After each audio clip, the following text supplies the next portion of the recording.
우리가 이제 아동의 심리 검사를 보고 어떻게 이제 발달상의 문제를 우리가 추론할 수 있고 또 진단을 내린 다음에 어떻게 진단을 내리고 그 개입을 어떻게 해야 되느냐 이런 걸 한번 정리를 해볼게요.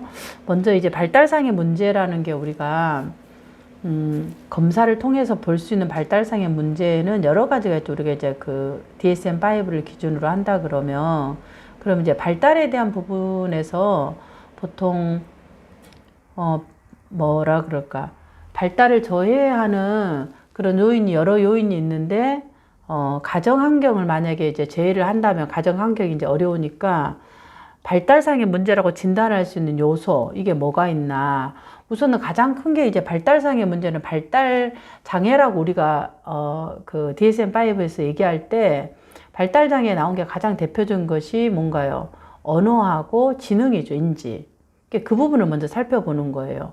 그러면 지금 내담자에 대한 이 부분들이 가장, 그래서 이제 그 발달상에 있는 아이들의 심리 검사에서는 반드시 지능 검사를 해라고 하는 이유가 바로 이제 이런 부분 때문에 그런 거죠. 그래서 이제 위스크4를 했을 때 지능이 전체적으로 뭐 90대 중반이다 그러면 일단은 평균이잖아요. 평균. 그러니까 인지적인 이 발달에 대한 어려움 없다라는 거죠. 물론 이제 편차가 지금 언어 이해가 뭐 100, 지각 추론이 90대 중반, 작업 기억도 WMI가 뭐 그 100 중반, 그 다음에 PRI 처리 속도가 80대 중반 이렇게 이제 나와 있을 때 전반적으로 약간의 편차는 있지만은 일단 기본적인 평균이라는 그 지능을 갖고 있다라는 것 자체가 인지적인 발달에 문제는 없다라는 거예요.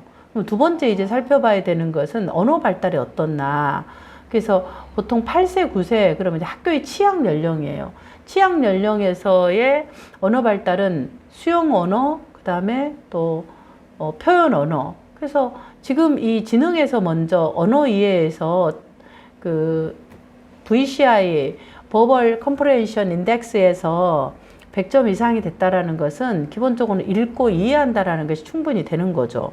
그리고 특히 이제 소촉도 같은 부분에서 공통성의 점수가 굉장히 높잖아요. 어휘하고. 상식이 이제 보충 소촉도 검사를 했을 때 상식이 이제 5점으로 점수를 깎아먹는 것은 그만큼 이제 책을 읽건 환경 노출이 되지 않는 환경에 대한 그런 어려움이 있다고 추론할 수 있는 부분이죠.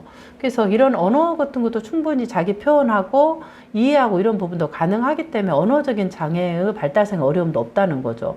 인지적인 발달에 대한 부분이 아니면 이제 신경학적인 발달에서 BGT를 하셨으면은 BGT를 보면 BGT에서는 이제 기질적인 이런 그런 부분들의 어려움이 있나를 봤을 때 있던 이제 그 뇌에 대한 이런 부분보다는 약간 얘가 좀 정서적인 부분에 약간의 좀 어려움, 혼란 이런 부분 정도로 보니까 신경학적인 문제의 어려움도 아니라는 거죠. 발달상에.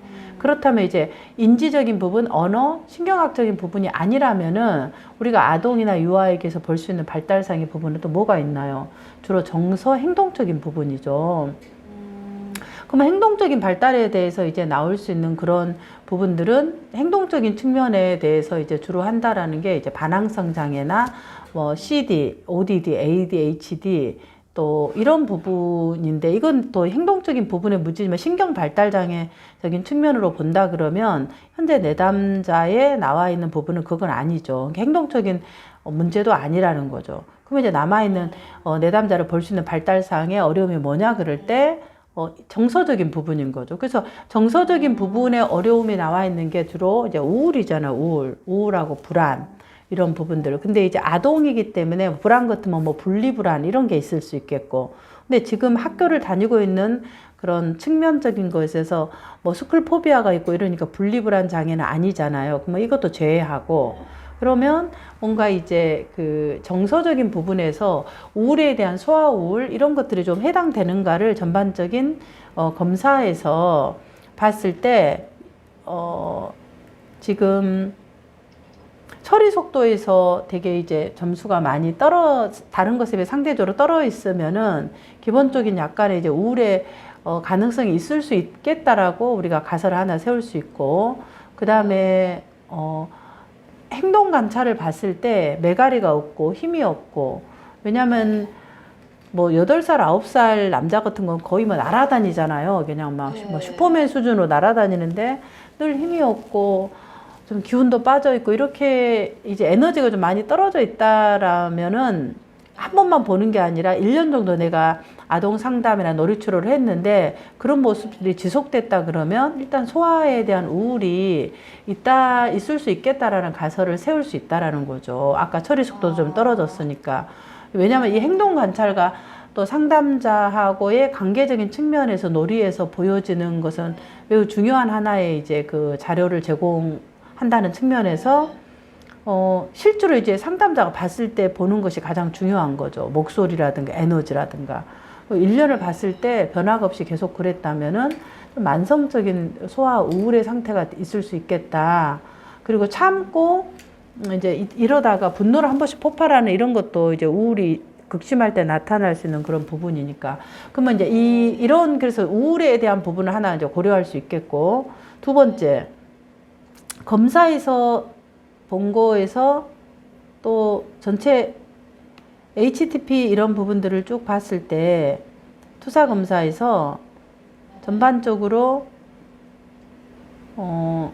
되게 이제 그림들이 좀 작고 위에 그 집 그림하고 나무 그림하고 사람하고 위에 머리 쪽에 이런 게 되게 이제 진하게 다 전체적으로 머리 쪽에 뭔가의 힘이라든가 많은 부분들이 포함되어 있잖아요. 이제 그런 것들은 내담 아동이 그런 뭐라 그럴까, 이런 이 공상적인 부분이 풍부하다고도 볼 수 있겠고, 아니면은 본인이 생각하고 있는 생각에 대한 이런 부분들을 굉장히 그 자기를 뭐 깎아먹는 생각을 주로 많이 하는 그런 부분일 수 있겠고, 뭐 강박적인 사고일 수 있겠고, 여러 가지 이제 사고적인 측면에서 이 내담자가 되게 좀 더 좀 더 사고적인 측면에 좀 더 많이 머물러 있는 그런 가설을 우리가 좀 세울 수 있을 것 같아요.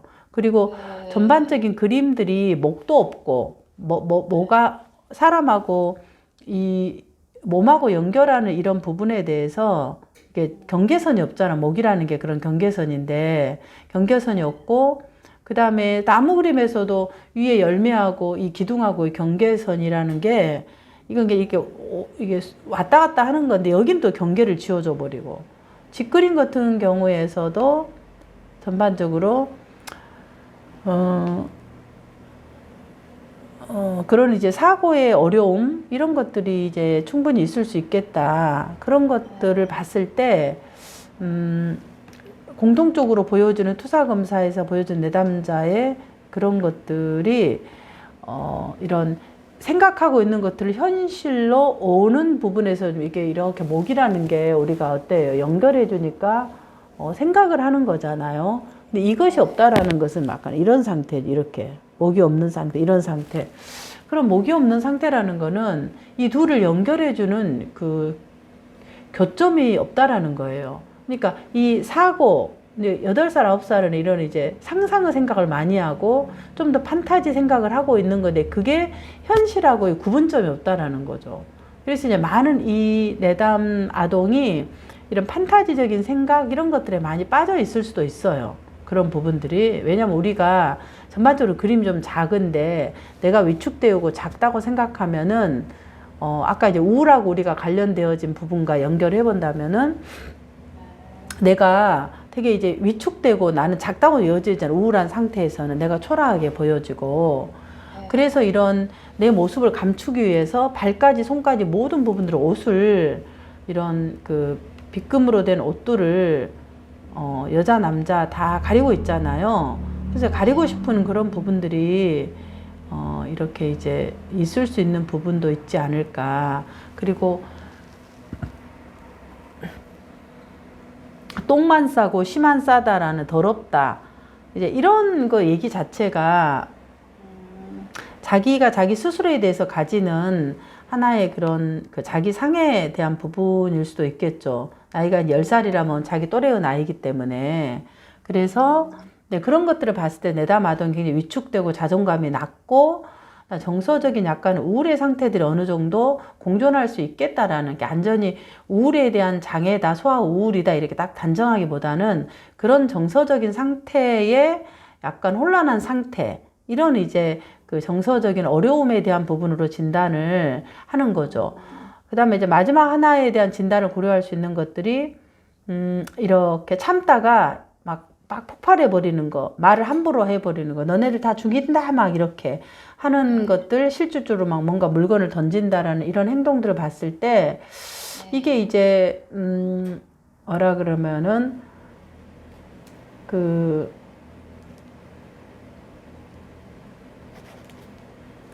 이게 얼마나 자주 또 누구에게 이거를 이제 하느냐에 대한 부분을 조금 더 고려를 해볼 필요가 있죠.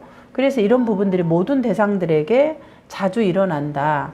그리고 이제 그 어떤 상황에서 일어나냐 그럴 때, 이제 그런 것들이 좀 조건이 될 수 있을 것 같아요. 그래서 이제 그런 걸 살펴보고,